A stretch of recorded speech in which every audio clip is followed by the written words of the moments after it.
Right. So we continue? Yeah. Now what we have done, you see, is to conceive, you see, the goal. Okay, now I have a goal. You see, and it is very important that this goal is conceived. This goal will reflect the quality of your life. Now when you have got a goal, then the journey becomes, very easy to follow. So for example, if you have a goal,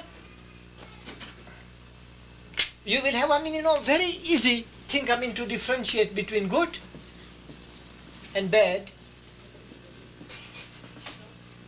virtue and vice, essentials and non-essentials.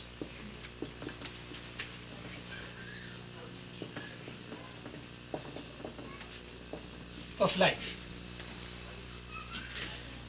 You see, no matter where you go in your lifetime, once you have conceived a goal, that you have a goal, then whether you are in China, India, Japan, or you see, in the Tibet, the culture there will not catch you. Because you will have to, every culture, has a problem of conditioning you. And if you get conditioned by these, cultural ties, they go into the subconscious from the barriers, which, will invade you later on. But once you got the goal, you know the difference between good and bad. So, what is good? You ask the question. And the answer is, whatever promotes the journey towards this goal, in keeping with the spirit of the goal, is good for me. Is virtue for me, is essential for me. And what is not in keeping, with this goal, you just drop it.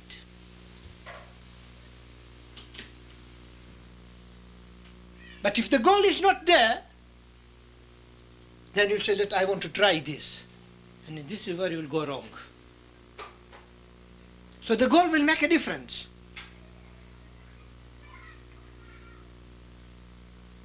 So one has got to be very careful to say that, in order not to be caught by any culture, you have, conceived, something that I want, to get in tune with this infinite within me.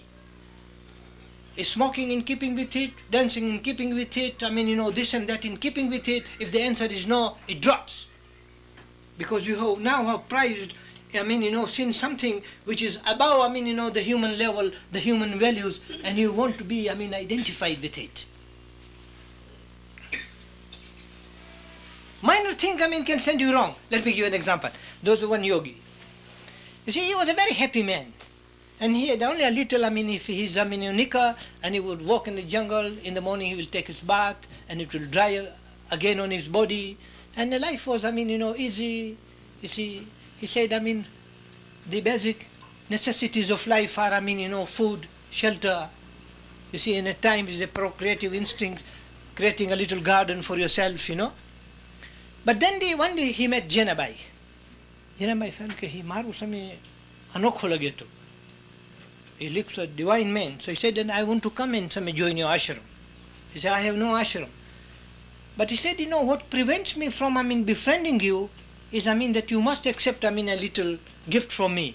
So what Jenabai did, and he nyari ke same yogi wate hekri chadi ai, inke bai chadi dini. He said, wash this and wear this. So in order to keep Jenabai happy, he accepted, that second, underwear. Now he would wash and, put it on for a dry, hang it loose. There were little mice there, they would come and peck upon it. So very sakubai avi, chai same ida undranai, aun same savare mini gini achati. Ne mini ke kape dud, to glamsen bai same gai gini avyo. Ne gai ke kape rakhewa. And the colony grew, and the municipality eventually picked up the yogi for having established an unlicensed ashram and put him in a jail. And then in jail he reflected, he said, oh, it all began with that extra chadi.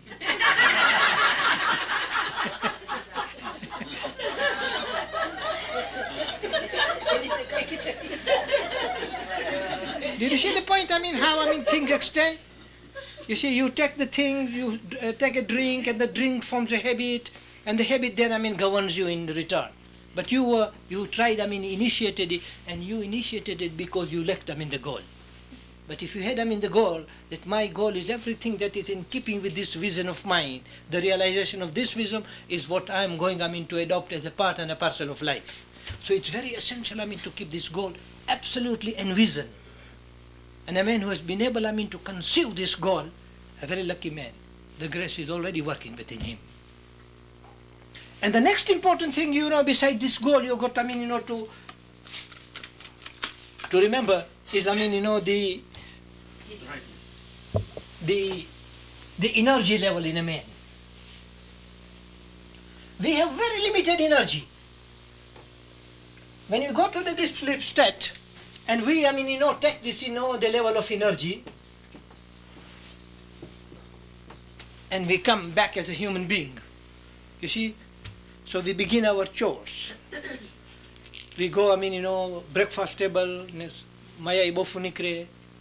So husband and wife begin, heading at each other. Dhyan na rakhya, paisa usya, badol khota thiya, it goes on. He goes, to the office. Then the office you meet, unpleasant situation. Again, there is exchange of energy. Then you return, for your lunch. You attend your employees. You attend, your, boring routines. So it's like a car which goes to a station, fills it up, and this travel, the journey begins, from the day to the evening. By the evening time, very little, energy is left in the car. When this little energy is left, I say, hello, Khani. You see, and you find lots of people, saying the dua and yawning, It means the exhaust pipe is saying, there's no energy there. Receptivity level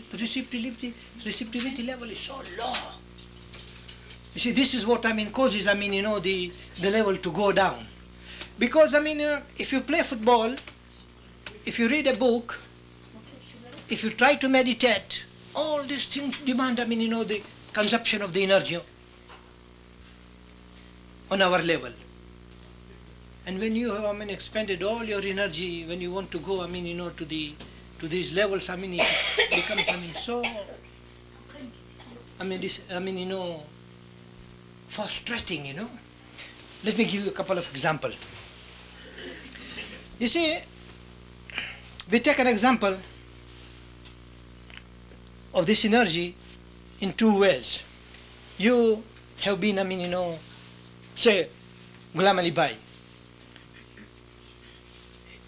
Atma Bhai says, Mukhyani Ma says, I want to go to Vancouver. So Ghulam Ali Bhai says, you can go to Vancouver. So Ghulam Ali Bhai is very happy. He is on that day unclouded with, little bit of pressure, that I don't have to think about her. So he finishes his chores and is very happy. Now, in the evening hours, that day goes, so much demand is, kept on him, that in the evening hours when he returns, home, he says, I want nothing but a pillow.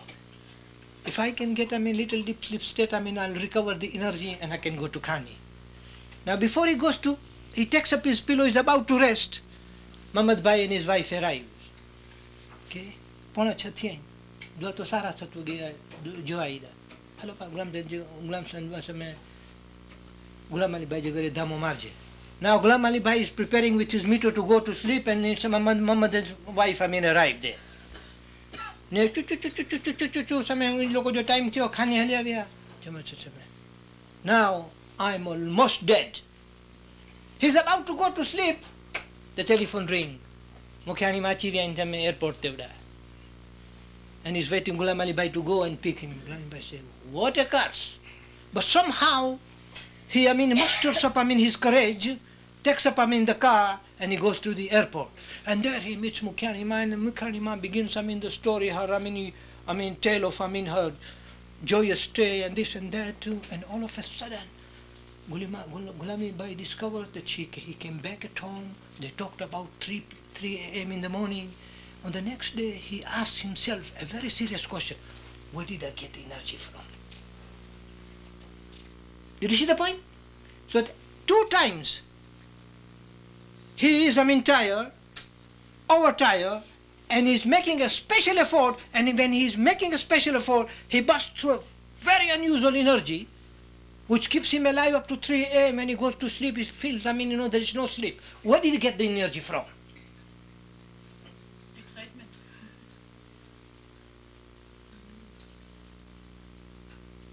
Because, we, energy level in a man, is absolutely, flowing.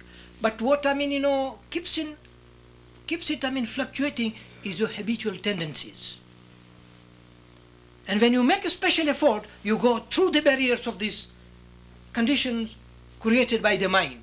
When we go to the subject of mind, you'll see how the mind, makes, the body habitual. It makes, the mind itself, it's functioning automatic, you see. And, due to this pattern, you begins to feel, that you are regulated by inside clock, But there are possibility to go against it at times. And in these, these accidental, incidents makes a man aware that I have a possibility of breaking through the barriers of this, my psychological clock, Again, take another example. Here is, some Glamsenbai again. He dreams, he works for the government, he wants a pension at the 55, he will, you see, get his pension, retire, and see, have, a relaxed life. So these conditionings, is always begin to build within the mind itself.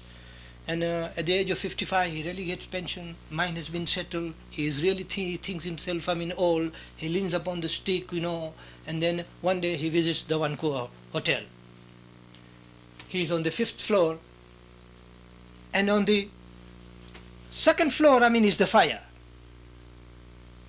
In the morning, it is reported that the first man to have come out of the Vancouver hotel safe and sound was Glamsenbai.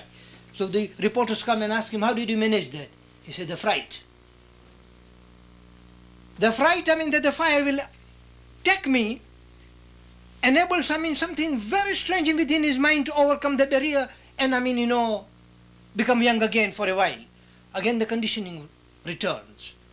You see, man is made of, you see, you are old. You are useless. God cannot be contented. The culture, culturizes you and kills you completely. Did you see the limitations?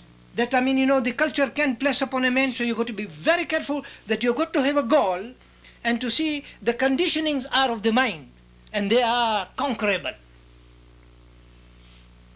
So with the energy level, you've got to be careful that if this is born in mind, then there is possibility that you've got a limited energy, but there are possibilities of tapping something extremely deep within you into the here and now. But let's go and see, how the mind conditions you. Because without understanding the mind, even if I start giving you, my story, history of, the Baitul Khyal and the people experience and people who have gone, beyond the levels of time, it will be, all waste of time because, you have not understood how your clock, inner clock, biological clock and psychological clock are functioning within you. So it's very good to see how these limitations are created. So first of all, we go to the mind and see that the mind too, everything that is created has, its rules and regulations. Every game, even the game of manifestation is created upon the law. Science is told, understand the law, and the law will become your slave. Give you all, the convenience that, the creation of God can provide you with. But understand it, that He is the one, the all-embracing one behind it. So get in touch with it. Become a co-creator. And you will, dance, the Shiva dance, with the timeless. So the mind too has got, its, limitation. And the first limitation of the mind is that it takes impressions.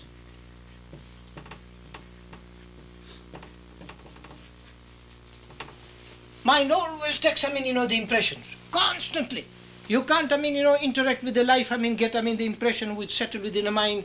You see, go, some deep down within yourself, and there the conditions are formed. Number two, the mind takes the impression, it retains the impressions. You eat, good thing. You give up, eating. The craving is already there. The mind, say, it was wonderful. Wants it again and again and again. So this impression becomes deeper and deeper and deeper. So the mind retains the impression. Number 3, the mind not only retains, retains the impression, but it reflects the impressions.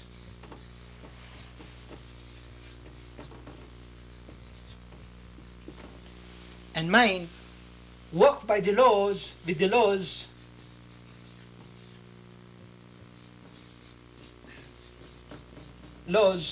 of associative thinking.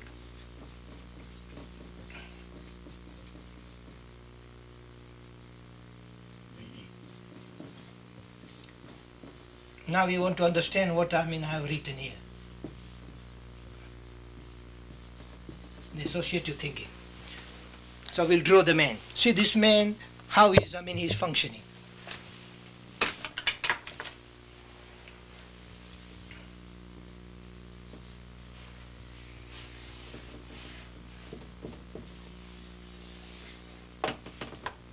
Now this man has, the dimension in him.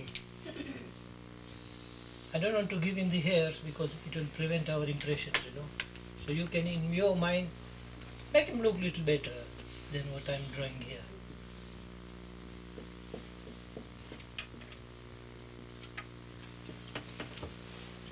So we call it, the conscious level.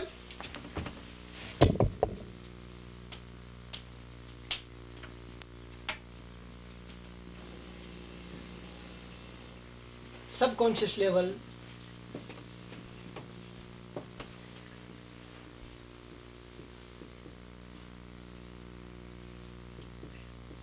and the superconscious level of the mind. So here, it is here, and it is here. So now let's go to the conscious level, how these impressions are working. Now, before we go into this, we want to take, a couple of stories, These stories are very essentials to see, that how the mind works. Then we'll go, to these levels, You see, you'll find that the mind, is, automatically, let me check it up for you. Has, a 3 level of its own, and these levels are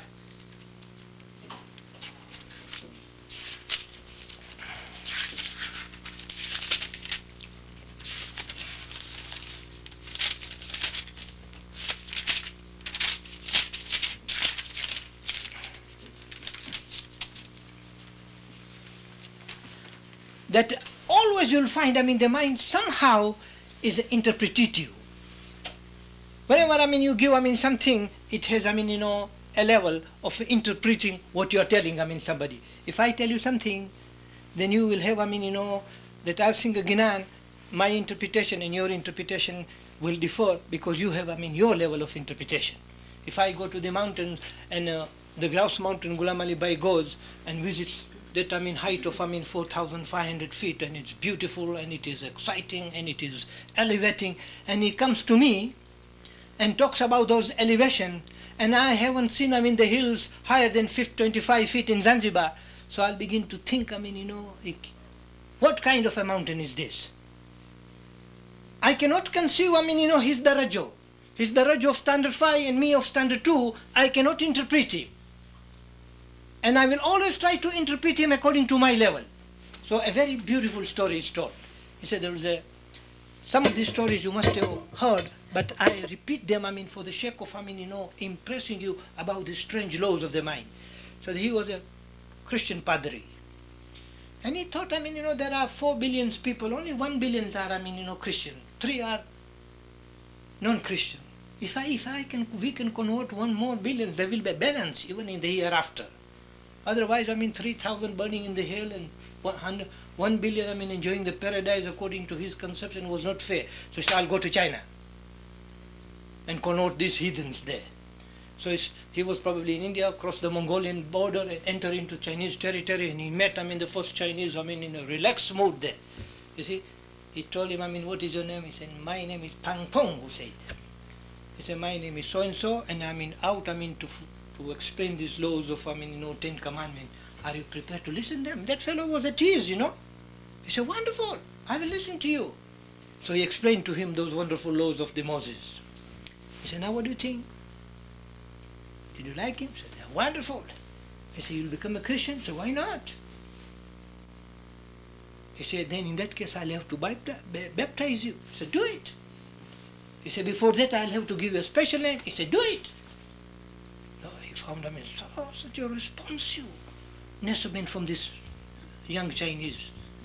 So he told him, now I'll give a new name. He took, the holy water. He said, you are not Pang Pong, you're not Pang Pong, you're not Pang Pong, you're Mr. Joseph, Joseph, Joseph. Your name is Mr. Joseph now. Now before he left, he saw him cooking around something. And he told Joseph, according to Sabbath,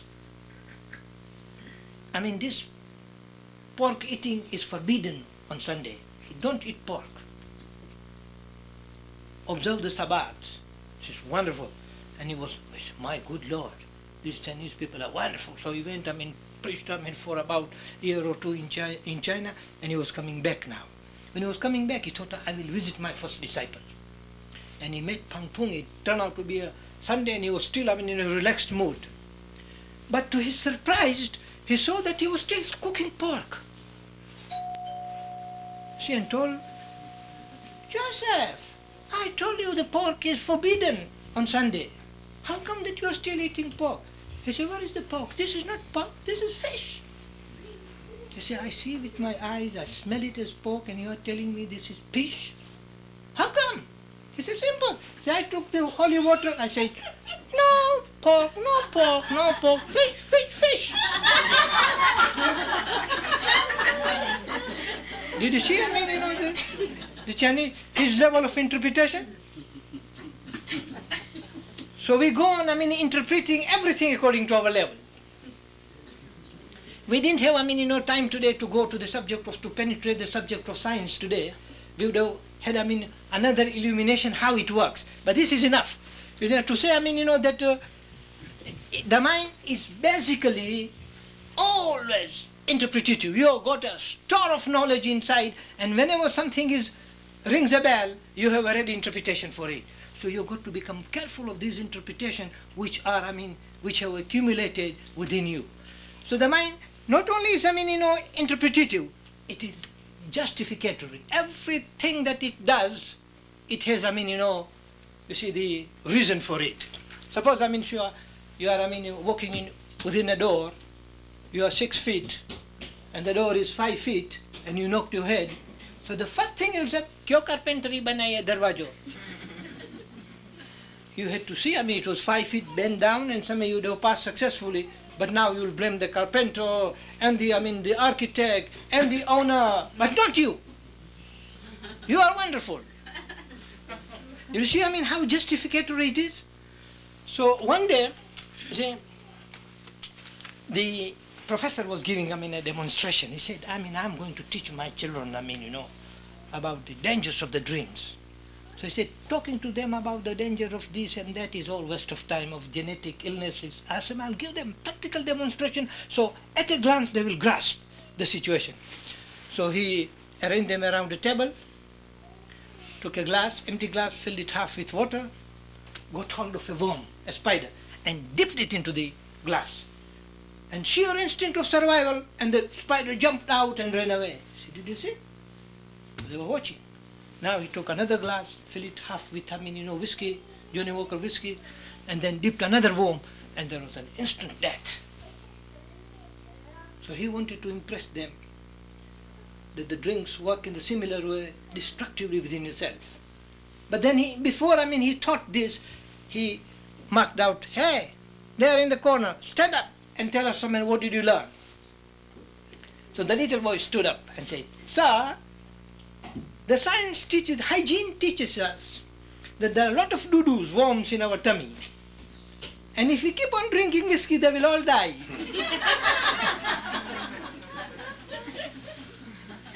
Did you see, when a mind wants to do something, it has 101 reasons for it.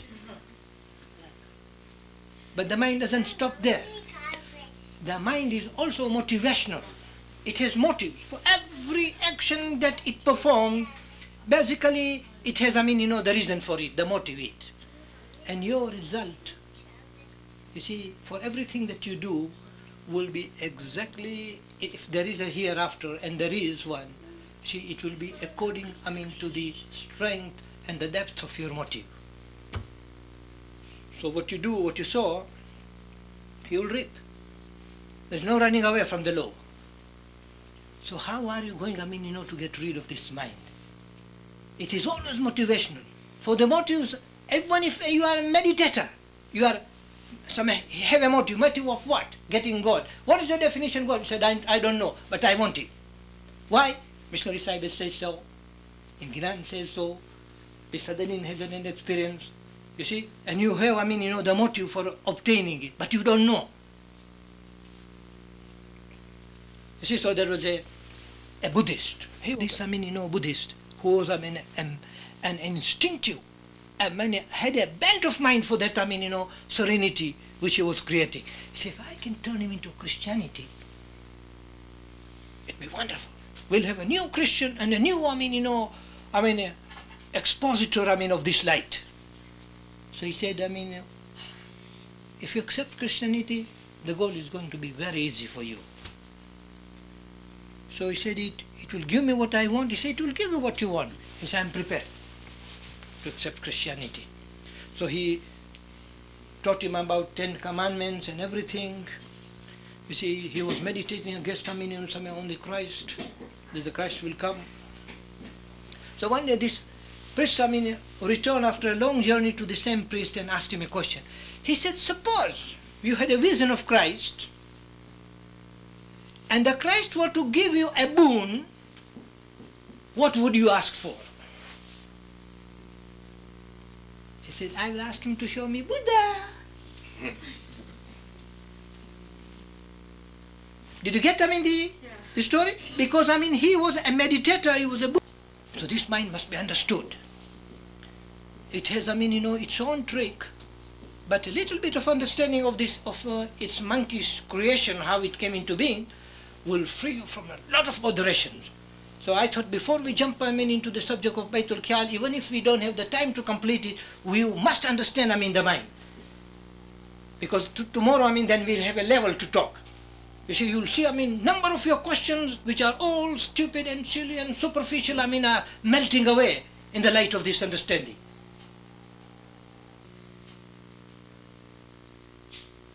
It wants to tell you one message only, that you cannot undo your mind.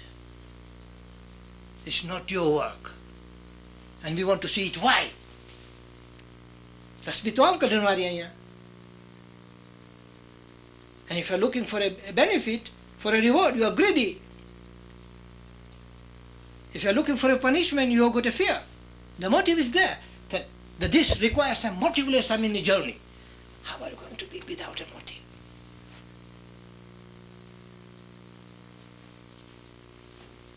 You see the subtle danger of it?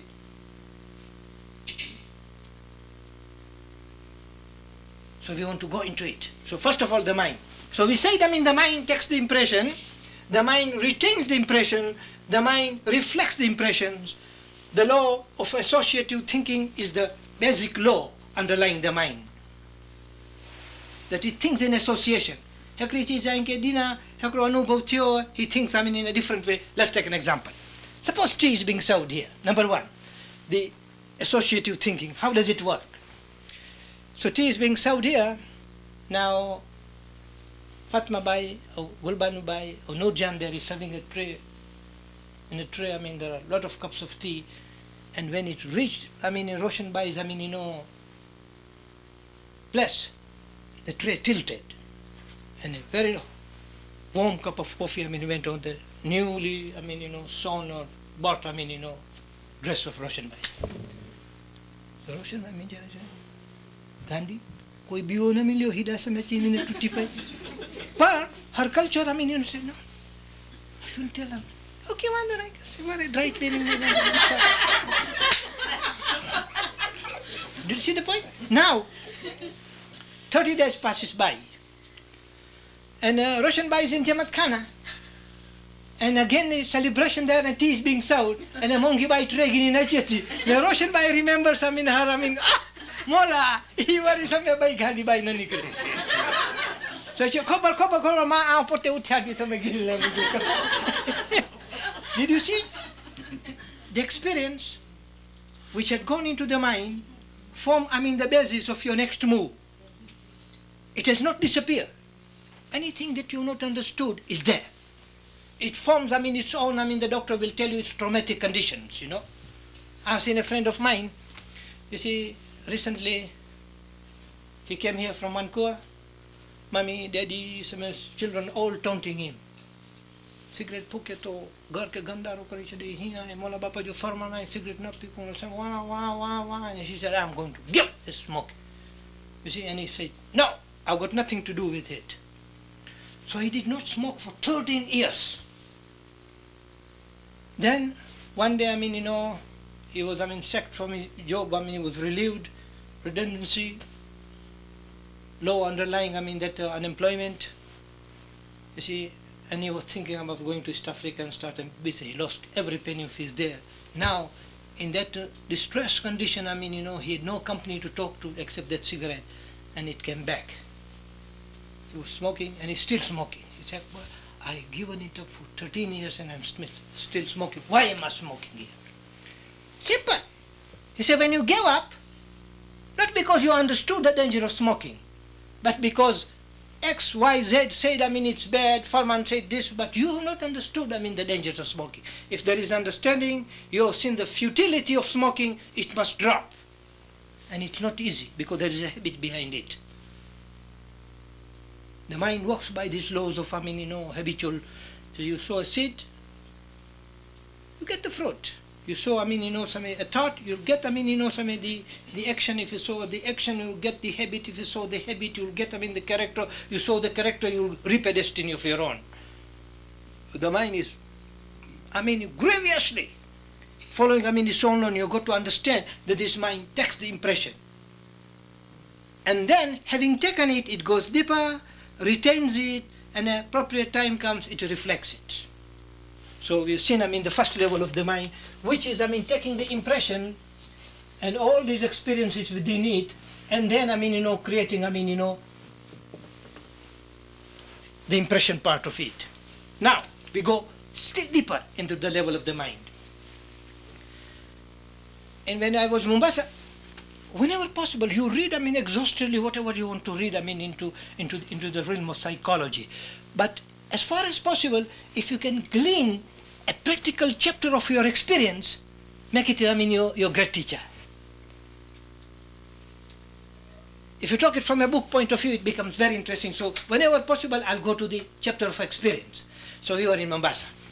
We were in Mombasa, and we were, lunching and, dining with a family there. Now the family had, a daughter by the name of Gulshan. Gulshan was a sophisticated lady, wearing tight shoes, and eventually she developed, the toenail penetrating the flesh and the trouble. And the doctor said the nail has got to be removed. So Gulshan has to be admitted in hospital. So it was 4 o'clock, and we were, the part and parcel of the family. Panketio, if we don't go, Gulshan will take us left, right, and in the center tomorrow. So we went, sheer, force of courtesy to say hello to Gulshan. It was 4 o'clock. It was the time that people, outsiders are admitted. So she had been just unwheeled, from the hospital bed into her bed. And she had not recovered from her normal anesthetic conditions yet. So when I went there, I said, hello Roshan, how are you? How do you feel? So immediately, my voice struck, a very strange tune into her subconscious mind. And all of a sudden, Roshan, still unconscious, was, telling me her love story. Are, તું કરીમાં આવ્યા બાપા મુકે છડી દીને એત્રા વર્ષ સુધી પાલવ બહુ everything about her love story came out from the subconscious mind. Mummy was trying to interrupt us. Let her explode. So we listened to the story. She was calm again. She opened her eyes. She saw me as an Akbar. How are you, Akbar? Nice of you to come here. I said, good. Tomorrow I will deal with you. So the next day I go to her house. I said, well then, I've studied palmistry and I know everything about this line of marriage and line of emotional. So I want to read your palm. And I told her exactly the story which she had told us in the hospital. She said, Mola,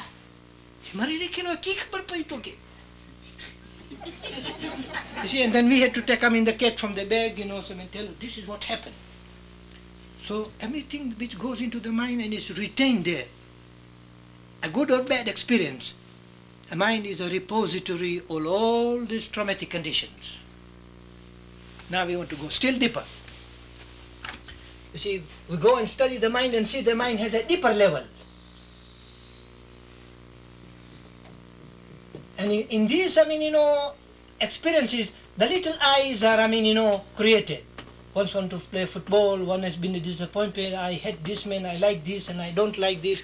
And you'll find, when you analyze, the thinking of the man, you will find him, he is, a creature who is, prompted by a very strange desire in him to grow he marches from a lesser truth to a greater truth.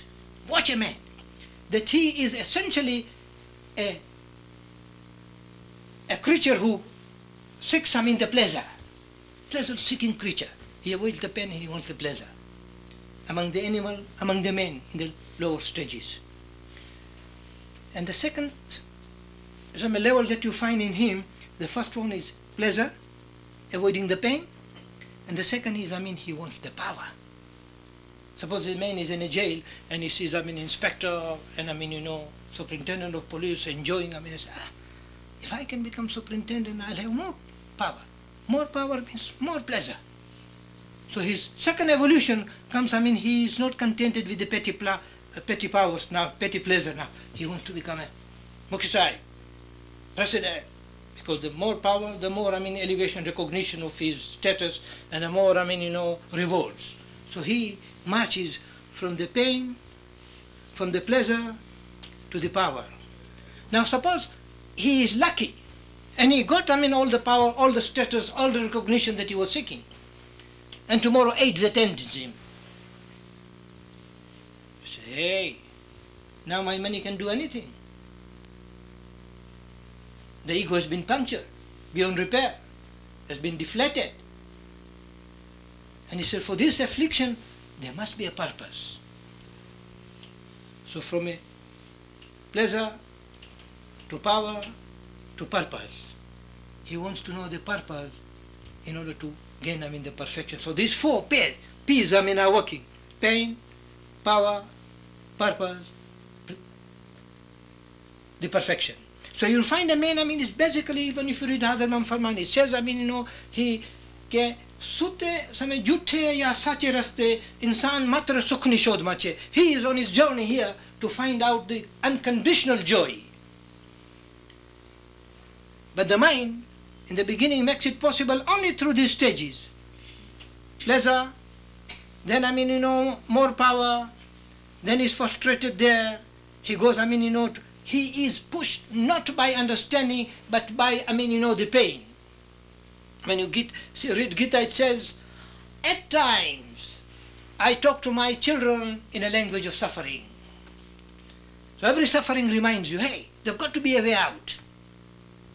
But why should there be should not there be an understanding in this? Why should we be whipped like an ordinary animal, to go to our, manzil?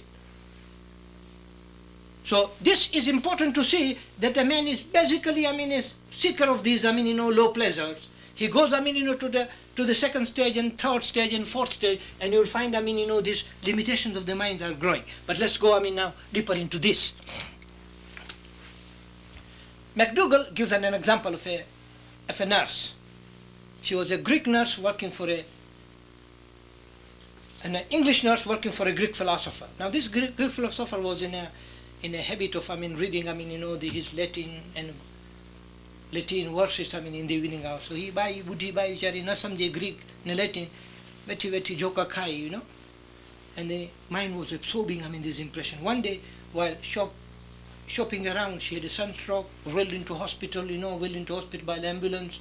While she was, in a intoxicated condition, there were doctors there talking in a Greek and Latin. And therefore there was a prompt reaction, from this lady was asleep there. And the doctor said, what are these, how recondite are these verses? She must be, a very educated woman. Only to discover when the chart was, checked, that she was an ordinary maid. And it was discovered that she was working for a Greek philosopher who in turn was, in the practice of reciting, these, verses. And she was subconsciously only retaining them. So the mind has got a capacity to absorb, what is going around at times. So you've got to be very careful in a house in which, the children are situated. They are fast absorbing, everything which is going around. We don't want to go into the psychological process today. The psychometry is discovering even the walls have the memories, and they are absorbing, the impressions. The diamonds can catch, the memories. There are diamonds which are so bad, worn by the dirty kings with vicious mind, that they have got, the bad influences. You see, so the mind is a catcher of all these impressions around. But it goes deeper than that. We want to go and see, how the medical today science is delving into the subject of mind to find out, how mysterious, how intricate, and how astonishingly beautiful it is. So here is another example. There is a bus driver taking children, 33 children, on a vacation, and the bus lands in a ditch. 28 children die, 5 badly injured. The driver loses his foot. After it has been amputated, he recovers. He's back again in the court, facing the first degree murder charge. He's defended by a very brilliant lawyer. The lawyer defends, some of the client says, sir, lawyer was absolutely convinced that his client was innocent. He said, how it happened, I don't know, but I know, I did not do it. But I haven't got, now I'm incapable of producing evidence, and without the evidence, nobody will, listen to you. So he asked the magistrate, sir, can my, client be given an opportunity for regression? For evidence in order to be proved and produced, the judge will do everything. He said, plea granted. So the driver, is given, put on a bench of a very brilliant, hypnotist. This hypnotist, regresses him to a time he is, fast asleep, to a time when he goes, on a journey with the student, and he is, unconscious. He has been wheeled back hypnotically to a scenery where, he's driving, the bus, and he's singing, and the children is singing, and he's so happy, you see. And all of a sudden he shouts, there's a red Volkswagen, and a very, drunk driver he appears. He mentioned the number of the car, you see, and all of a sudden, clang, and nothing. Everything subsides, calm again. So in the hypnosis regression, he mentions, the red car, describes, the driver and the number. The FBI is on the track. The driver is brought to the court. He admits the charge because, 2,000 feet ahead there he commits, he runs into an accident, badly injuring, somebody else. And he goes to prison. The judge, pardons the man that you have had enough punishment, I don't want to punish you further. So the hypnosis today goes a step forward in telling you, that these, impression which you can lose, sight of or control of, today the medical history can act them out. In the espionage organization today, the FBI and all different Scotland Yards and KGB are working the same process. You commit, a crime, and they have a way of getting, hold of you with the sciences. Nothing remains, some a secret. It can be acted out. So the science, hypnosis goes, deeper. Then much deeper than hypnosis goes, number of the cases which, will set you thinking. There was a child, he was 21, belonged, to a very Greek millionaire, and he had a disease. Okay, once, I mean, he's kept, I mean, in a strange room, he would perspire, he'll feel uncomfortable and drop into a coma. And no doctor could cure him. Father was a rich man. And hypnotist came around and said, I can, I mean, find out the cause of your child's sickness. He again is regressed. From age 21 to 18, nothing, 10, nothing, until the child is, I mean, 4 years old.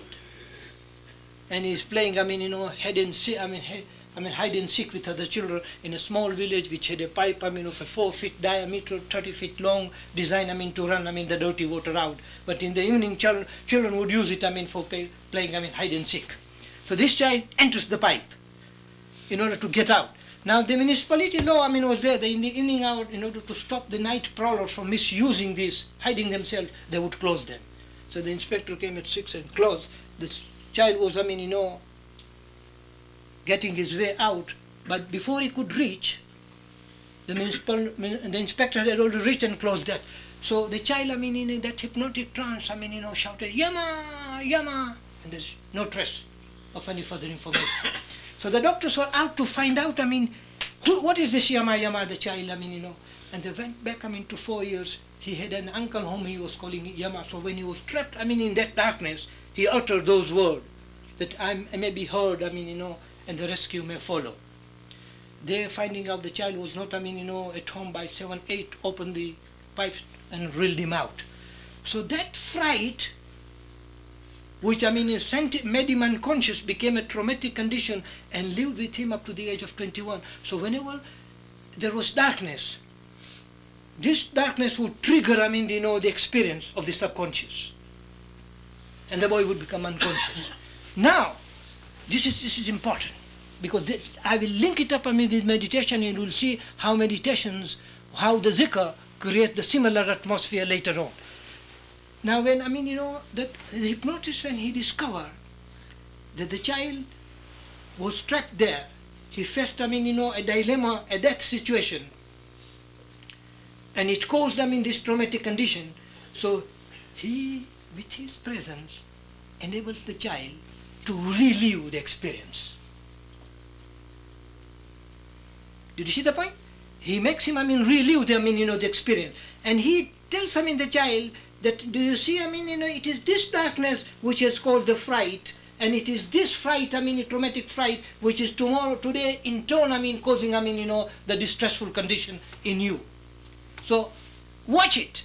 So the child, I mean, with the presence of that hypnotic awareness, is able, I mean, to see, I mean, his traumatic condition. And the moment he examines, I mean, he relieves the condition and knows, I mean, that this is, I mean, a factor which was causing all this trouble. He gets over it. The subconscious enemy was known. As long as he remains, I mean, unknown, he is your enemy. So anything which goes into the subconscious mind which you have not got a mastery of, it will cause, I mean, the traumatic condition today or tomorrow. So with this, we have seen, I mean, the mind, I mean, cause, I mean, these further conditions of the mind. Now the last story. Here is, I mean, little Leila who is 22. And this Leila is a very strange Leila. She is convinced that everything pertaining to love, you see, is a mockery, is an affectation. Nobody loves me. She felt herself, I mean, situated in a condition where, I mean, she was an unwanted child. And she could not get rid of these feelings. She would become cold, detached, and uninterested in the world. Now see where these conditions were caused. She's two. Hypnotist, on a stage, regressed, age 22, 18, 5, 4, 3, 2, nothing. But this hypnotist was a brilliant. He reeled him with a suggestion, I mean, that you are now inside before you come out. You are in a fetus now, I'm 9 years, ready to come out. Say, I want you to tell me what. So Leila, I mean, she's 22, unconscious, on a couch, she's crying. He said, Mommy doesn't want me to come into the world. I'm feeling so frustrated, so unwanted. I mean, why should this be treated, I mean, in this way? So the hypnotist, I mean, says, now you're coming out, Leila, gradually. Tell me what happened. So she So when I'm coming out, there's a failure of the electricity unit there, and then the light is restored. I'm coming back. My mommy very coldly embraced me. I'm not wanted. You see, and the tape gets over. The doctors go, through the contents. Why was Leila not a wanted child? They already had 6. Leila was the 7th. They had hardly, enough, some provision to feed, 4, and there were 2 more, and this 3rd one has already come. So it was a gloomy situation for mommy. And it is this gloomy situation which affected the child. At 22, she was enjoying, those feelings of unhappiness. Until she was reeled back again, you see, with the presence of the hypnotist, made to relive the condition that you are wanted, you are not wanted for this reason. When it dawned upon the child, you see, there was a restoration of that sanity again. Did you see, how the mind wants, how intricate it is? It goes deeper and deeper and deeper into this level. And this accumulated tendency is called the ego. Now let's go to the Gnans. See how the Gnans, come out. Satguru kaire pran purushito amaruche. Something within you is eternal. Anekaya te mari jai, the body will go. Maya mamuta jo namare. If these desires remains undissolved, the unfinished business remains there. Bailakhu choriashi fera. I say you go to these grounds with the seeds and you pour it into the ground. What do you think the ground will do? Hit back them into the form of a trees. So go and on the level of understanding. Did you see the mind? See the Gnan? But the Gnans don't stop here. It tells you are not encaged forever into the level of this. There is a way out. It tells you. Satguru kaire maruna to sab jug mare. Everybody dies. Panu maru man jane koi. Then he said, so you don't know the significance of this death. Maruna aisa jo ji karu mariye. Say die before you die. To bhai boru ye maruna. So there'll be no repetition if the understanding is there. Kahe pir shamashu jivantu mariye. It says Pir Shams, die before you die. Alana translates it. Avoratu janu na paye. If you die before you die, and to the cycle of rebirth say goodbye. You see, the Anala comes with a beautiful interpretation. It's his poetic mind. But how can a mind die? You see, when this mind tells you that I am not examinable by your thoughts, mind will never agree to die by itself. Every thought wants to perpetuate itself. So what are you going to do? Comes the question.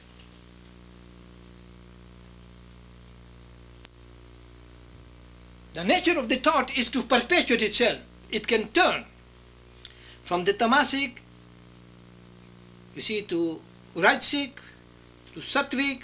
It can change the nature, but it will never die itself. You say, how can I die? And the Gnan tells you that it must die. The self must disappear before the over-self comes into picture. Now we'll have to go and examine the unconscious mind. So we don't have the time, so we keep the subconscious mind because we want to land upon the subject of Baitul Khyal before we. So I want to go to sleep today with this some level of understanding little bit.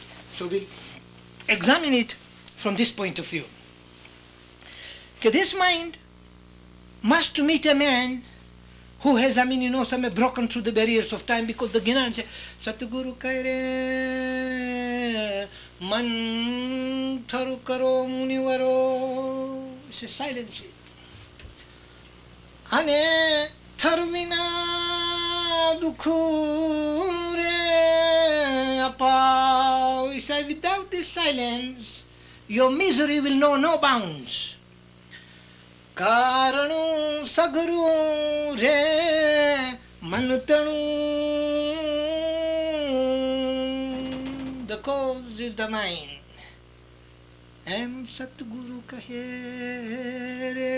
Satguru will come and deliver the message that this is the eternal message, that this mind has got to be, become, a yielding instrument, instead of becoming egoistic, that I can really attain to the divinity. So how are we going to do? So now comes, before we go to the subject of Baitul Kalb, which I will round it up within 20 minutes time, you've got to remember these 4 stories. These 4 stories are pertaining to the mind. Number 1 is the story of a little child. This child had, a pet. A little pet, he loved it, so much so that he was interested, feeding it, caressing it, kissing it, going to bed with it, until the father was frightened. He said, my good Lord, if this attachment grows, and should anything happen to the pet, the child will lose the mind, if I cannot replace the pet. So the dependency, the attachment was so thick, and the thick, attachments are very bad. You get frustrated, you can lose the balance. The stress will be unbearable for you.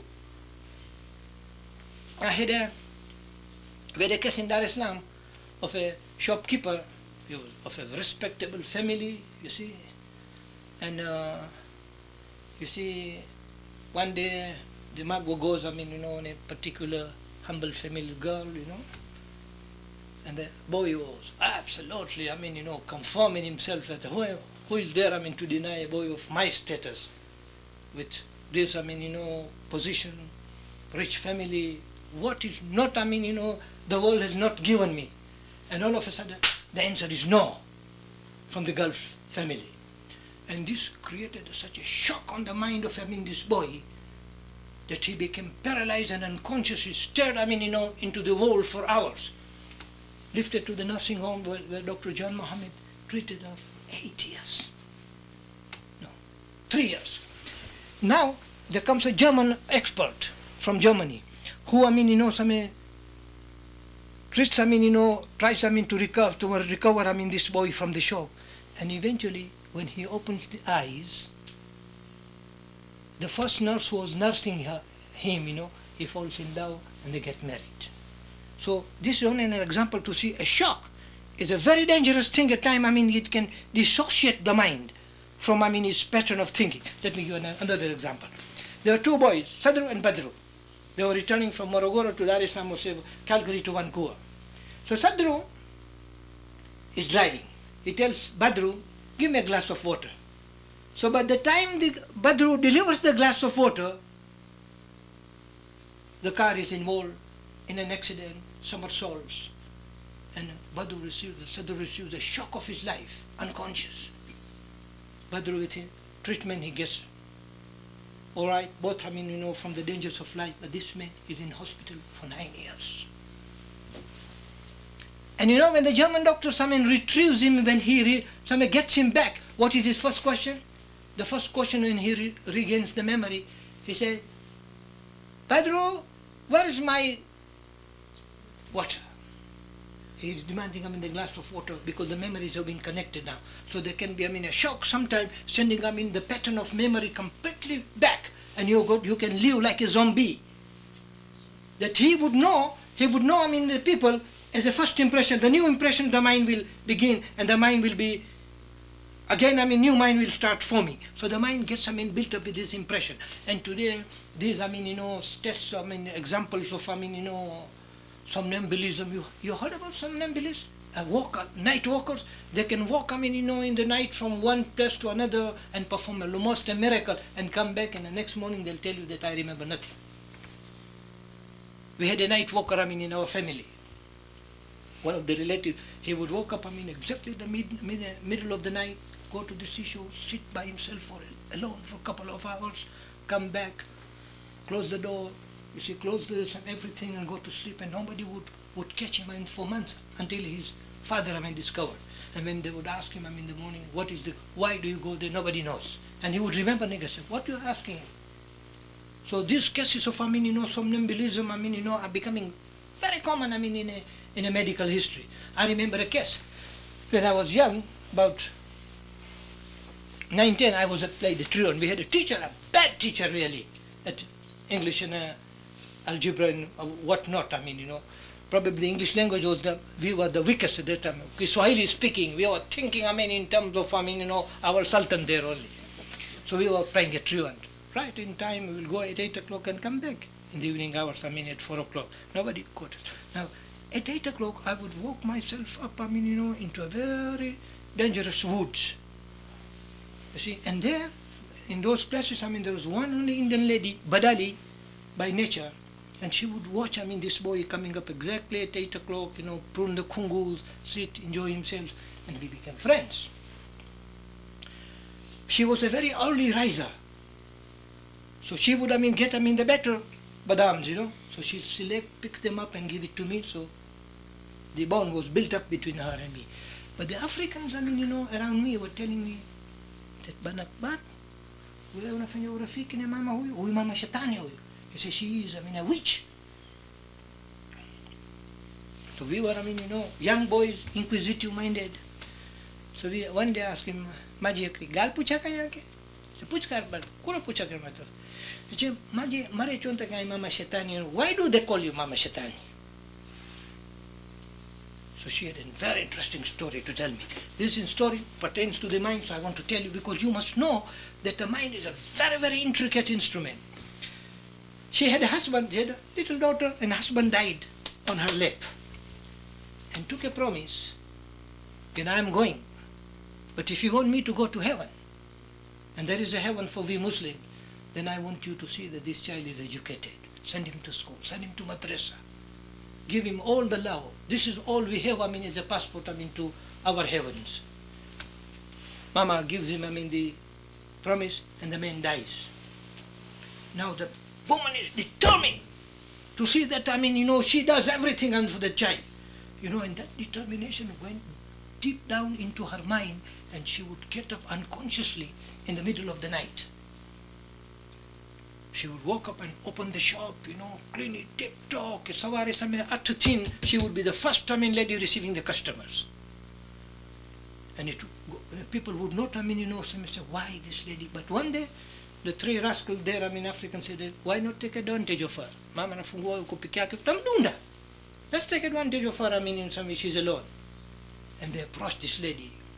And this lady had a broom, a devilish strength, to beat one African, almost to a state of unconscious, and chase one out. The third one, his associates are missing. He reported to the neighbors, and they gathered, police came. You see, in the morning, Mama says she remembers nothing. So these deep-seated ideas, when they go, he says, sometimes normally we want to go to the airport and you go to sleep, you want to get up at 4 o'clock and the mind has been impressed deeply, and you will find that at 3:45 you are awake. You are awake. So the mind takes a time this type of impression and performs a miracle which astounds, the medical history. And in her history, medical, my mama was telling me that she was, declared as a somnambulist, a walker, sleepwalker, And there's no medicine until that desire is fulfilled in them. It can go so deep within a man. So this ego is built up of all these forces. And there is this ego which, also can then entertain idea of, going beyond it. But the tradition says, it's dangerous. He cannot, go, the thoughts cannot penetrate this level, deeper level, because in a deep sleep state, the thoughts are absent. So how are we going, to perform this miracle here? This is our question. We'll persist it. But now we come to the stories. So this child, father was, absolutely, disturbed to see the attachment, thick attachment of the child with that, pet. So one day he called the child. So, do you love me? He said, Daddy, beyond doubt. So he said, look here, if you really love me, you got to prove it. Said, Daddy, my love for you is greater than anything else, and it is indisputable. So the father dropped the bomb. He said, in order to prove that you love me better than anything else, give up the association with this little pet. See, and the child, took it up, in a very, very sad way. But he was determined inside. Okay, I'm going to prove to my daddy that my love for him, is greater than anything else. I took the pet and dumped it, outside, miles away, 16 miles, 17 miles away. And he returned with a heavy mind, thinking about his pet. Went to sleep with probably same old memories haunting him up. He woke up early in the morning. When he's near the door, the pet is there looking at the child. Say, you've forgotten me. I haven't forgotten you. And the old memories come back. He wants to go and rush and catch it. The father's admonition. Say, hey, don't do it. And with a very supreme indifference, he closes the door. The pet kept on coming for 17 days. And the boy is determined as he was, to show his, that his love was greater, his father's love was greater than anything else, remained indifferent until the pet realized that I am not wanted, and it disappeared to find, in a search of a better master. Gulam Ali Bhai muke na kote to sam Akber Bhai wate vinno se. So this story tells us that every time you take the association with anybody, you are entertaining a friendship with that pet. Now all these pets are there within your mind. And you want to go in meditation and sit, expect them, to leave you? No, they'll come.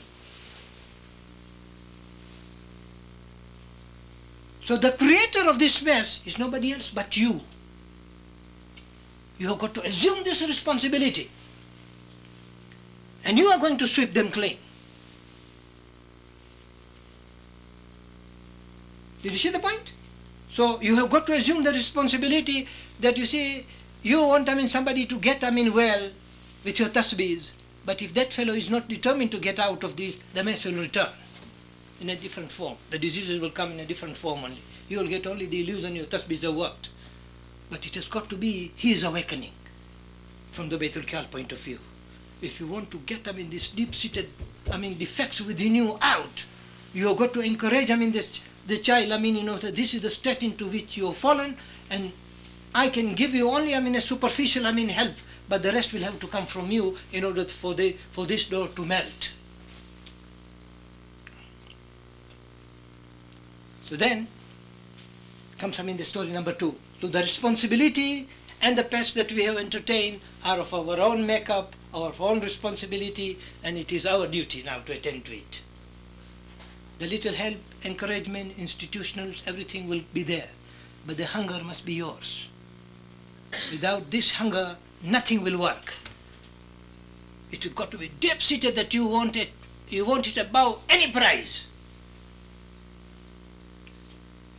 Number 2 story, there are 2 sadhus, A and B. Both of a Buddhist nature, they are out to go to their destination. They to cross a river. The boat is not in sight. So they thought, the river water was not, deep enough. They said, we will swim if the boat is not, but we can't afford to wait. So they're about to take, a plunge, wade through the water. So Mr. A sees a little Fatima there. And the Fatima says, she's 5 and 6, unable, to take to dare, such a crossing.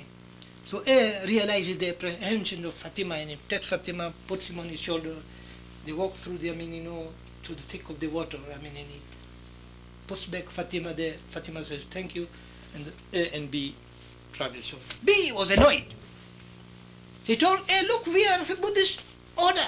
We are supposed not to look at the woman. You went to an extent of carrying Fatima on your shoulder. You broke the law. You polluted yourself. And he started chattering, cluttering, and muttering for half an hour. And Mr. B then turned to Mr. A and told him, look here, I left Fatima on the opposite bank of the river, But you seem to be carrying Fatima within you up to now. You see how we carry these psychological memories? Wherever you go, you see Mungibai, Sakubai, people who are, all are there, you know. You go to Himalaya, you will go with these memories. This ego will not leave you. Running away from the battle of life is not, I mean, the end of everything. It is here that we have got, I mean, to do the cleansing. Story number 3. In this story we can see that, I mean, you know, that he's a king surrounded with, I mean, magical minded, I mean, artists in the kingdom. He said, I want to test them. So he arranges, I mean, you know, a hall, you see, of 100 by 50, puts a partition, and he sets, I mean, 2 artists to work there. He wanted to see what they can produce. And the first artist was a master-minded. He built up a curtain so lifelike. When the king entered, I mean, you know, the hall, he tried to pull it. It was so lifelike that it deceived the king's senses. He drew, I mean, you know, some of the vase with the fruit, that the bird instinctively was drawn towards it. The king was so delighted to see these master-minded people that now he wants to see what Mr. B has done there. And what did Mr. B do there? Nothing.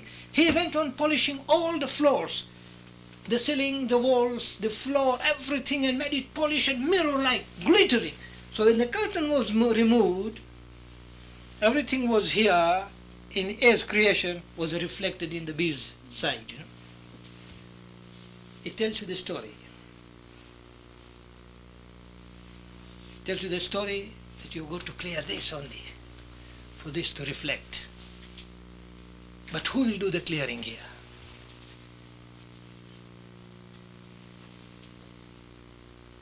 Because if you raise a thought, it's still a thought, and the thought has to go.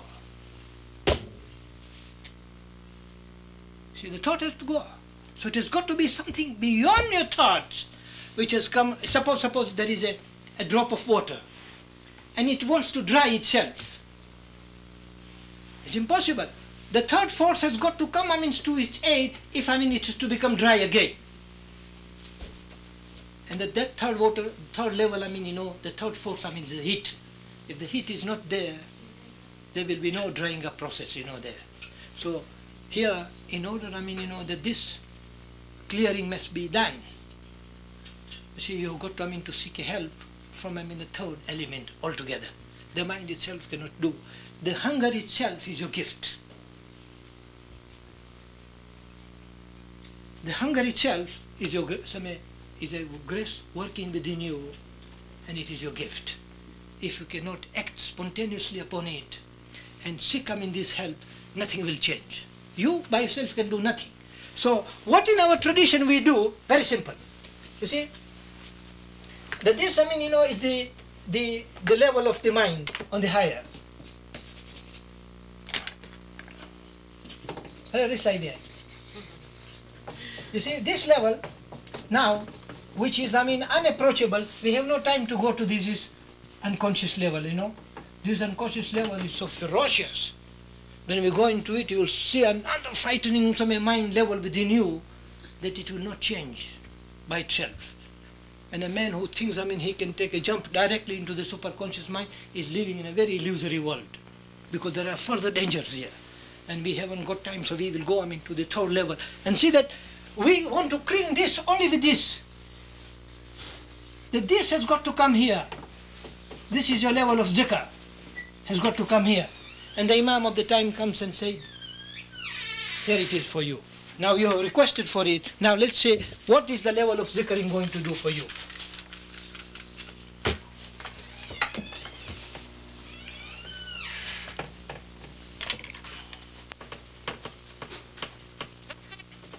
In the beginning, you see, you have a mind which is like a glass. You see, and you know, suppose, I mean, you know, you put, I mean, the tea leaves, so they will go inside here, and eventually these tea leaves will settle in, I mean, you know, like a dregs. You see, and they will look very clean here. So, you know, mine, I mean, has got, I mean, a lot of dirts. And Apparently you meet Akbar Bhai, Akbar Bhai ginan bonanta na philosophy ki jigalyo kanda, but you haven't seen Akbar Bhai's anger and resentments and everything yet. You have only seen the apparent part of Akbar Bhai. So when this Baitul Khal enters within, suppose you were to put a spoon, into this, and stir it, and then you will come to know, that everything, on this glass, is dirty. A man has got to pass by and call me damn fool only, and he starts anger within me. I identify with my anger, and according to my culturation, I treat it. You see the point? So when this purity enters this, situation is not going to be, very easy for you. I've seen most of the people, after taking the Baitul Khal, you see turning, from the religion away. You'll find, today, that to give you an example, but we had an example of, Dr. Nathu recently from London, a man, who sought, Baitul Khal, and when you go and ask him, he will tell you, Anki, Baitul Khal mein vinyo. But if you want the light, you must go to the Holy Mother. So this Baitul Khal, at times when it enters into the man, it stores, this deep subconscious, some doubt within him. But your determination, is of a very intensive nature, that you are prepared, to put up, no matter what the cost. So remember one thing, that you have, recognized that he is there. And if he's within me, who else, can prevent me, with his aid, to get rid of the mind's dirt. If that determination only simple is within you, it is already an act of grace, which is, now assuming a battle with this. You said, I'm not going to be deterred, no matter how vicious the circumstances, but the doubt is going to be stirred. When I was, met Maulana Hazar Imam for the first time in 1945, I must have been, a Banyani, in my previous incarnation. The moment, with this first darshan in 1945, we don't want to go, to give you a practical example, you find, the first book which I encountered was, the Gospel of Ramakrishna. I am reading Ramakrishna and seeing, this man, with having, burst, through the, barriers of the time and sought his enlightenment. And I said, if this is the possibility of this madman, why cannot I repeat it? And I'm reading the book with, I'm reading the book cheerfully with that determination that I want to become like him. But it is Hinduism still. I was still a Banyani, so anything which was my subconscious was, patterned out. But my good grace, you see, was, in this factor that I said, I want to try him as a teacher, not an outsider. I want to test him, tomorrow if I appear before the eyes of God, you see, that you are guilty, so I have, chosen a wrong person. See, that was my determination. Nothing could, you say, I'm going to read these people, draw my inspiration from him, but I'm going, to stick with this man only. So luckily I was, associated with Maji. So Maji would give me the hints, Akbar, is this what is happening to you?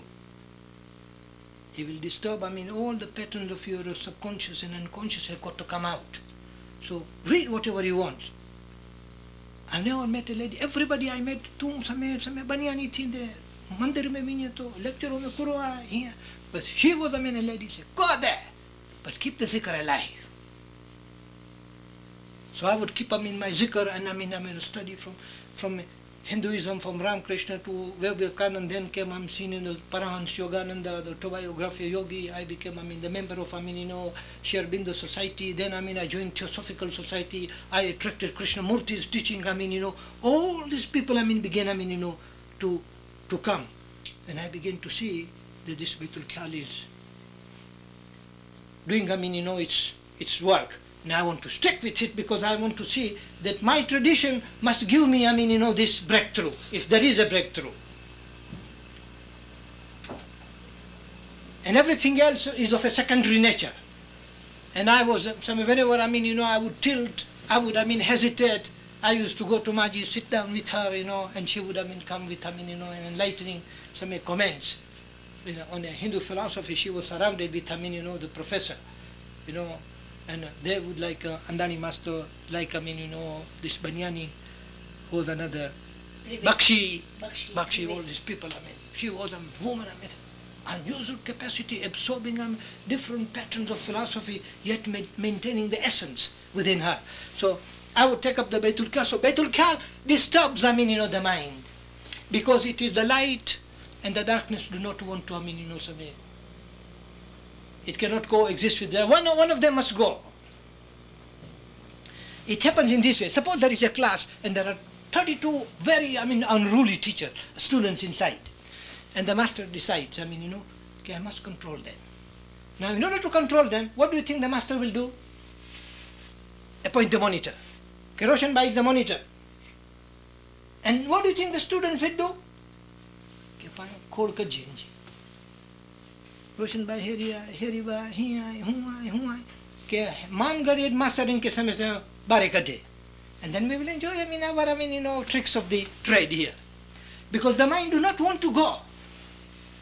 The desires and the pattern of the subconscious, they want, to have their own way. Now, the light has come as a monitor. The darkness is there, and it cannot clear its way. All that you've got to do is to see that this lamp is burning. All that you've got to see that its intensity is, getting it, from a 5 to 15 to 20 voltage. And the greater it will grow, you don't have to dispel the darkness will go away because it cannot exist with the darkness. Two things, the darkness cannot talk about the light. And the light says, I don't know the darkness. Go to the light and tell him what is darkness. When, Rabia was told, what about the Saturns? And he said, I have no time for them. My mind is concentrated upon him only.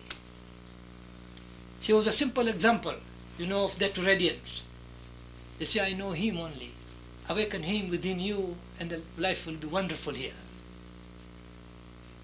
But in the darkness can talk about this and that, philosophy, everything pertaining, to the mind, philosophy, and the gatherings, and the chatting, and the recognitions, and the pleasure pursuits, all belong to the mind.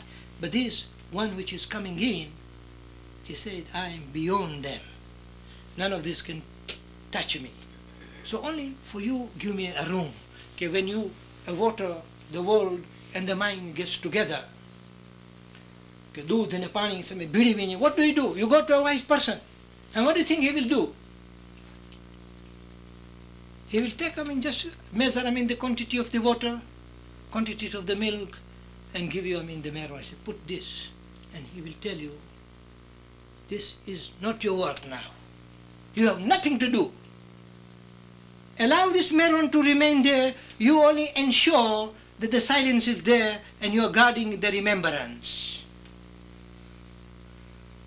And the meron will do the trick of splitting, the turning, the milk into curds and curds into butter. But you know. So the ego has got to be very careful that it cannot, change anything there.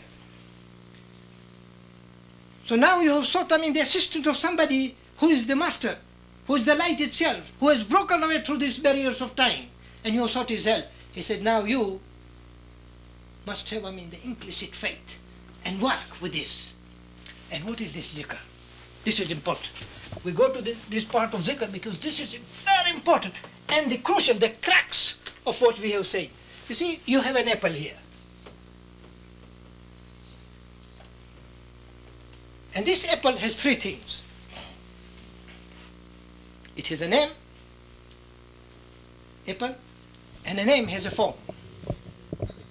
Right? And a form has got a quality. So the quality, the form, and the name, they are trinity in unity. The name,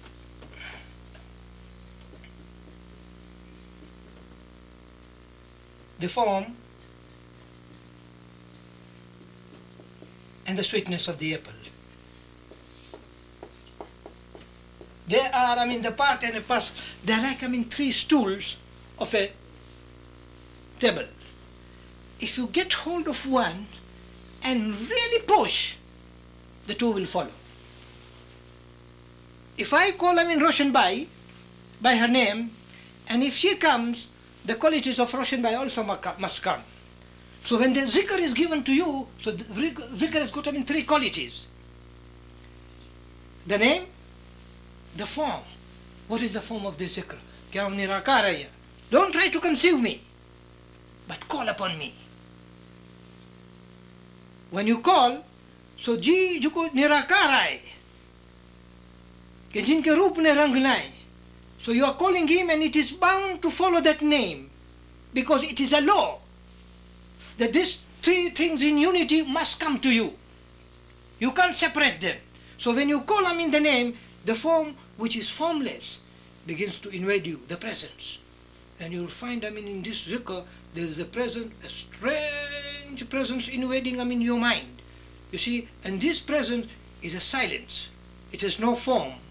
And it enables you, to see the quality of your mind, the ugliness of mind, the limitation of the mind, but it will not disturb it. You have to see that you are calling, okay, Ya Ali, Ya Muhammad. You see this zikr, the name. Now uttering, Ya Ali, Ya Muhammad. Do it affectionately. Ya Ali, Ya Muhammad. Now my zikr has gone inside. I am singing it. When I am singing it, mouth is busy. The ears are listening to the zikr. You see, and the attention is riveted towards that zikr, And when I am listening to the zikr, attention, thoughts have no capacity to enter there. But once you stop listening, the thought will arrest you. But now, when you are calling, this zikr becomes, because you are calling, you will find something extremely strange. Don't try to conceive it, because it has no form of the nature, that your thought can, take. It is beyond, it is not, built up of your particular thoughts. So you'll find, this presence gradually unfolding you. And you'll find, when there is, this unfoldment, the zikr has come to an end. There is a presence, and it is silence, and it's serene, and in the beginning it will invade you again and again, and sometimes not only in Jamaat Khana, but it will, sometimes you are doing your office work, and all of a sudden you find, this presence is there. And it's, it makes you, light, as if you are, weightless, freshness, and it has got a serenity within it, silence within it, that you can hear at time when you are in this silence, the buzzing of a bee, the roaring of the car, somebody has, said this and that, the presence is there, the noises enter, and the silence remain undisturbed. None of these thoughts, can, and you'll find your reaction to the life is not born out of the ego. But then, the reaction comes, this will, come down, to invade, this level of the mind. You see, you'll find, it is to such an extent, and then your actions, whenever there will be a challenge to the world, you'll find the reactions come, from the mind of this silence, of this presence. And it is a quality of its own. Once you experienced it, the transcendence of it, you will know, that the sex joy is only a friction, a temporary, some joy when you compare with, this.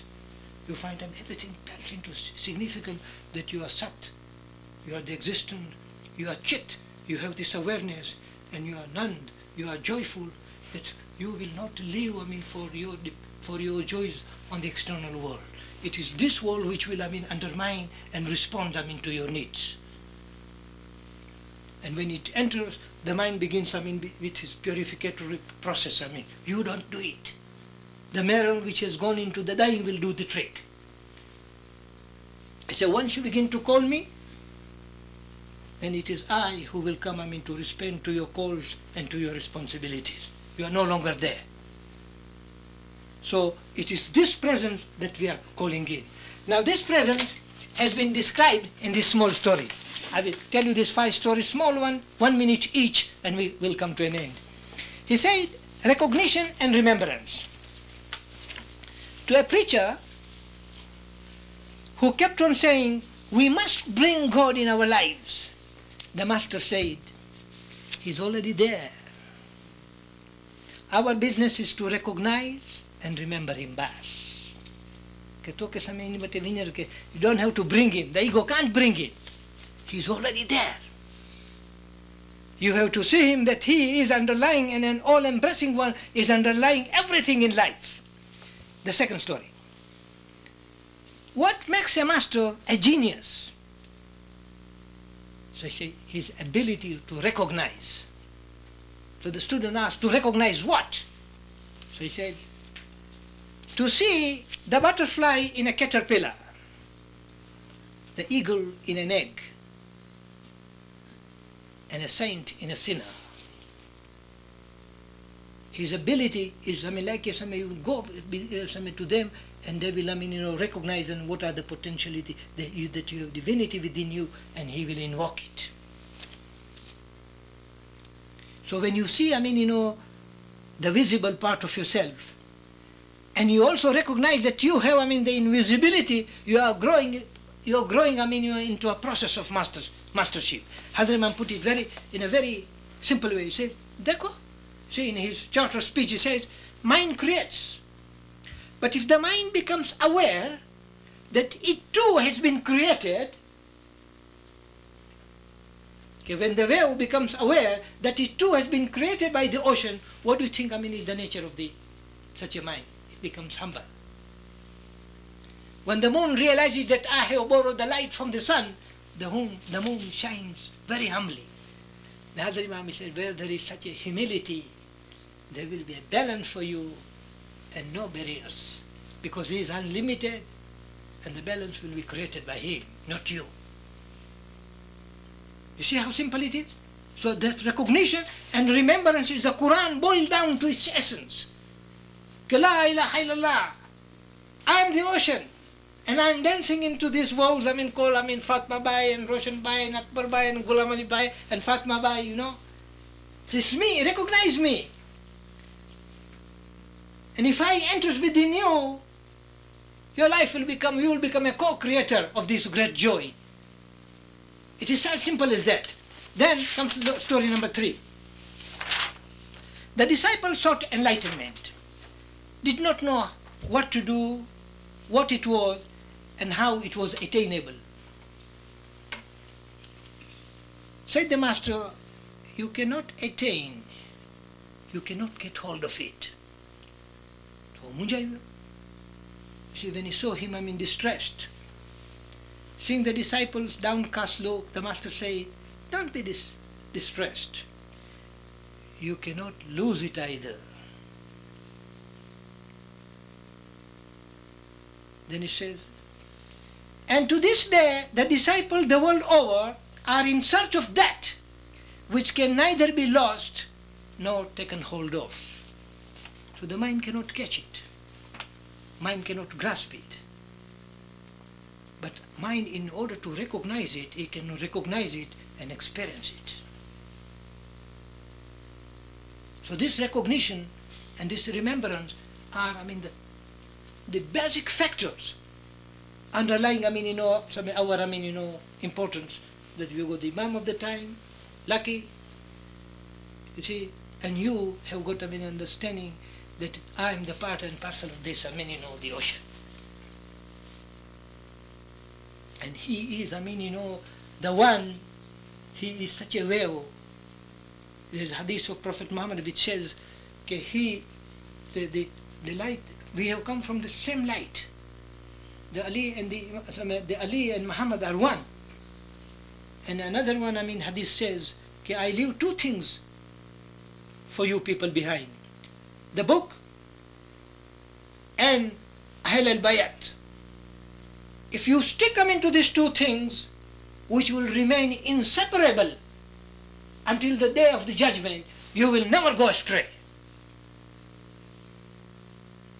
And no member of Islamic community can deny the hadith of the Prophet. So you have an assurance to your little recognition, to your little learning, that if I recognize that He is the basic stuff with which the entire universe is built, I will not go wrong. Now, the last story, we don't want to go to the... Now, it says, how does one seek union with God? So the master tells him, the harder you seek, the more distance you create between him and you. You see, they all discourage. Okay, you can seek him. You means as Jana Bhai, as Akbar Bhai, as Ghulam Ali Bhai. So you can't coexist with him. He said you cannot, equate him, yourself, with him, because there are two. There is only one. He said, the harder you seek, the more distance you create between him and you. So he said, so what does one do to eliminate the distance? So he said, understand that it isn't there.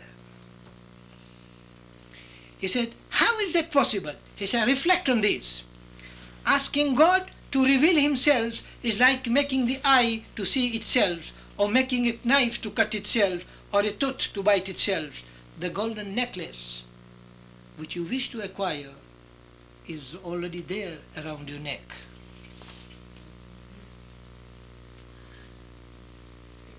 So it points out, that never doubt it.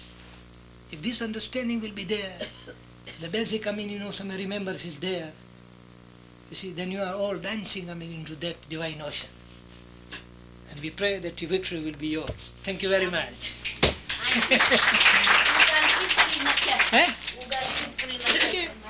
I was, seated with her, So, Maji, human nature, you will go, to this, basic, you undergone the basic experiences, the tragic incidents, So there were tears in her eye when she was reflecting upon the past, So we as a student, when a woman of her nature begins to shed tears.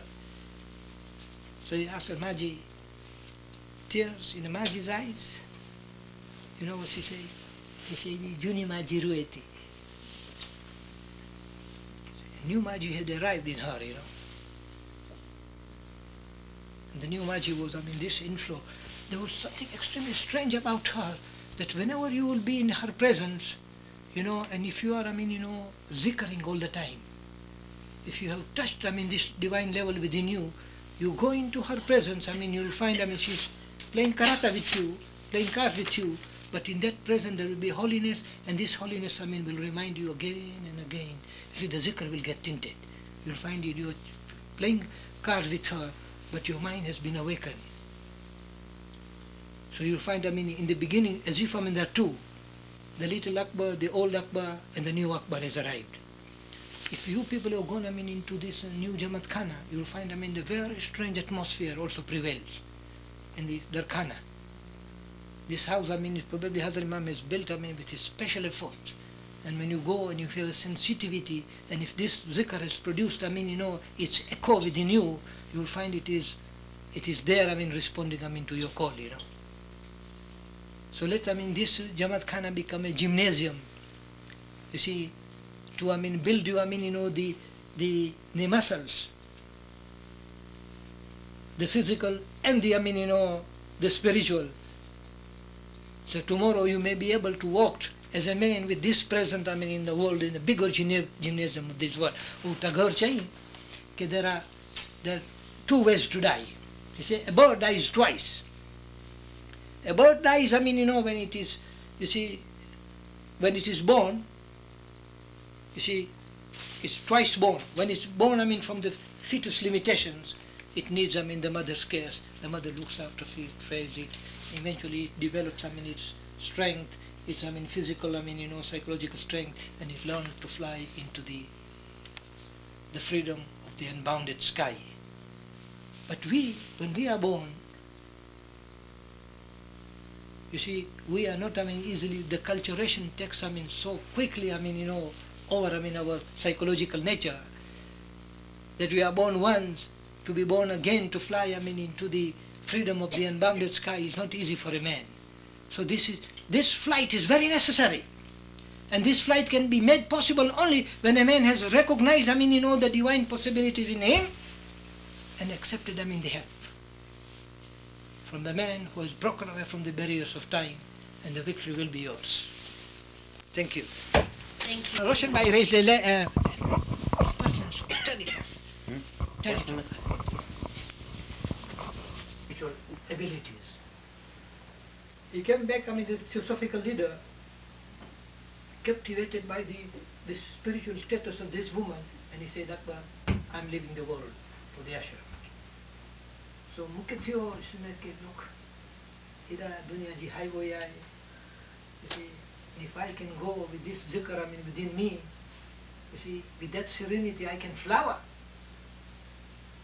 So I went at home and told my mommy, I want to go too. My mommy gave her a shock of her life. I don't look, we are two. One will take care with his grace, but you must allow one of your sons to go away. So it can't be. So I told him, when we came and we settled the argument, I'll write a letter to him. If he says, no, I will not go, but if he remains silent, then I'll take his silence as a consent and go. So then, I could know, he said, lek, pelakaga lik. So I took a letter and wrote to Sultan Mama. Not with a view to adopt another master, that your child wants to go to the ashram, but with a view to take advantage of the atmosphere and serenity there in order to flower into this, condition that he wants to go. And he seeks, Khudavin's blessings. A long letter, whatever. So these were the essence of it. How old were you then? How old were you? 51. I was born in 24. That's it. So the letter reaches Geneva, and from Geneva leaves a man leaves for East Africa. Another man gives it to him, saying, going to East Africa, deliver it there. Within 9 days' time, the reply is there. I get a summons, to go to the council, and another man was simple. You see, Islam in general, and Ismailism in particular, emphasizes upon the day-to-day practical life. Renouncing the life and joining the concave is against Islamic principle. All prophets, all imams have laid the practical, physical, political, practical, social life, but the choice is yours. That's. It means, no.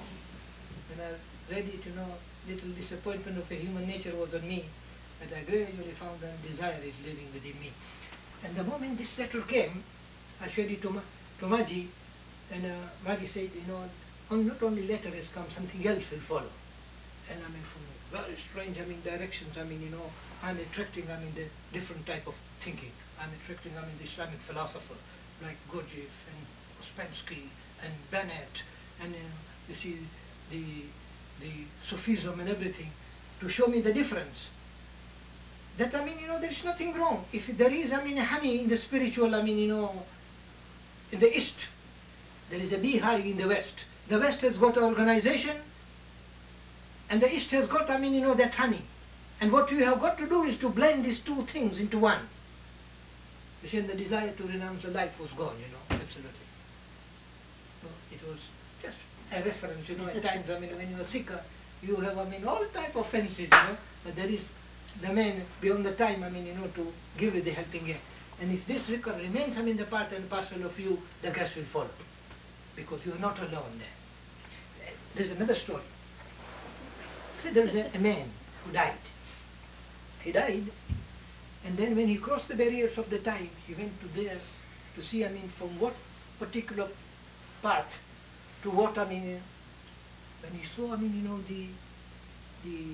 the journey, it was printed with 4 footprints. So he knew he was there, and his teacher was there.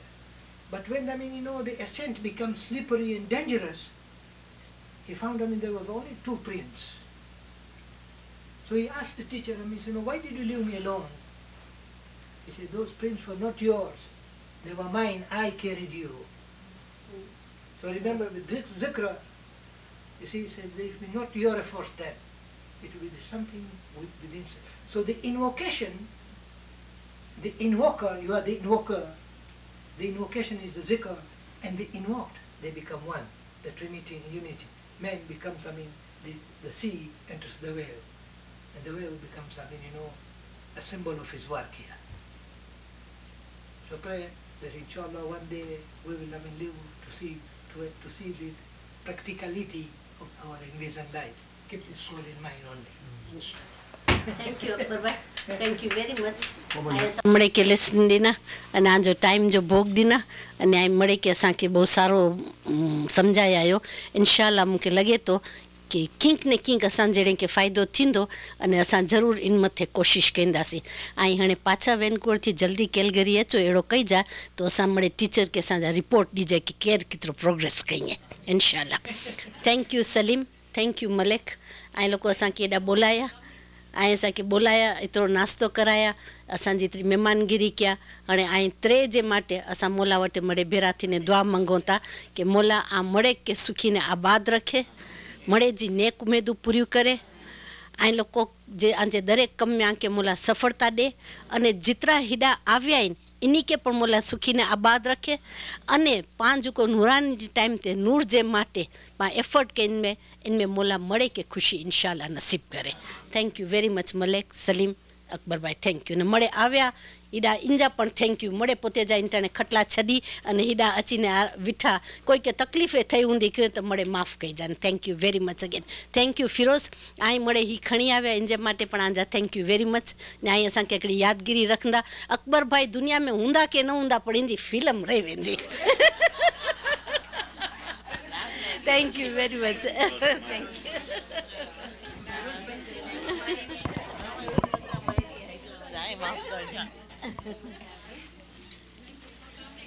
Marty, thanks. Allah, thank you. I look at Marina. मजा आ रही ना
Picture berapa mana tu? Coba fokus ke ni. Coba ke. Ini fokus sekali. Roshan baik dah tu jara. Roshan baik. Roshan baik.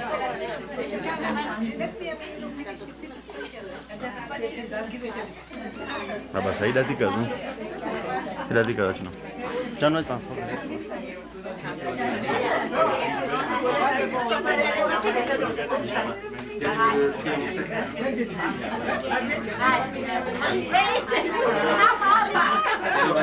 अच्छा अलमास ले अच्छा ये Almas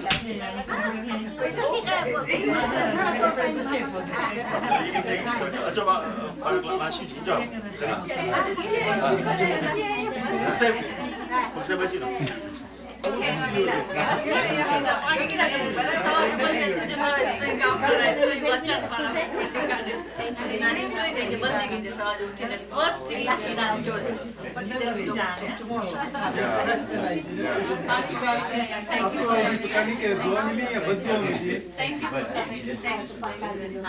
Okay, fantastic. Got it.